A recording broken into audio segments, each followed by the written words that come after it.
Le Dieu de gloire apparut à notre Père Abraham, Acte 7:2.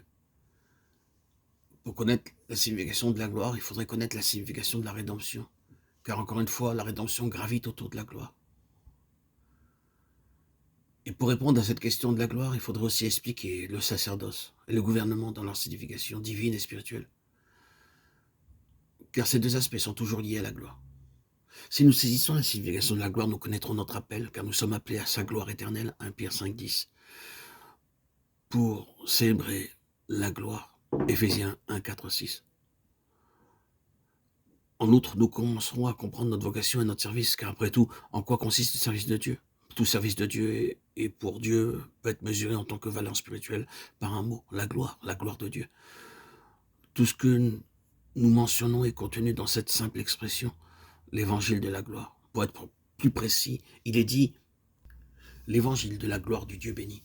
Ce mot béni n'est pas facile à traduire. Vous savez combien de fois il apparaît dans le Nouveau Testament?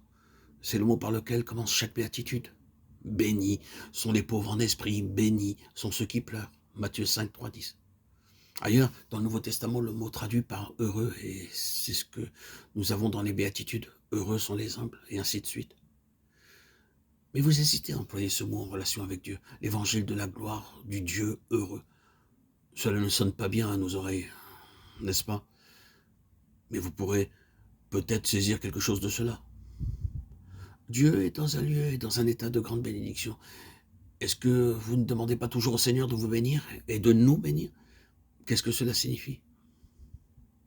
C'est être placé dans une position et une condition de complète satisfaction, où tout serait comme vous auriez aimé l'avoir, où vous avez toute la plénitude pour vivre vous-même et pour la dispenser aux autres.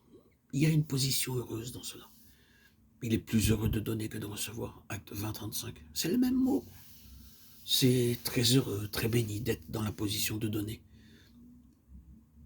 Et Dieu est dans cette position. Toute plénitude est sienne. Et il a des ressources illimitées à donner.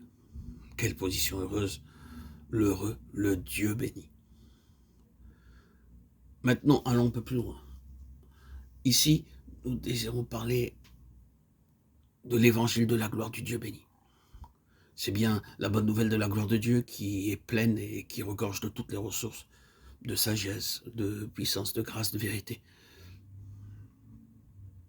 C'est d'un tel Dieu que procède l'évangile de la gloire, la bonne nouvelle. Je dis que l'évangile du salut est une chose immense. Qu'est-ce que vous comprenez quand on évoque le salut de l'évangile?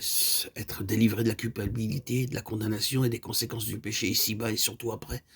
Et peut-être certaines autres bénédictions telles que l'assurance et bien d'autres choses. Mais par cela, vous avez seulement touché la frange de l'évangile. Je le dis encore, ce n'est pas un autre évangile, un deuxième évangile. C'est un seul et même évangile. Si cet évangile de gloire, de plénitude avait été prêché, il y aurait des situations très différentes aujourd'hui dans le monde de celles que nous voyons. Eh oui, le problème vient de la petitesse de l'évangile qui est prêché.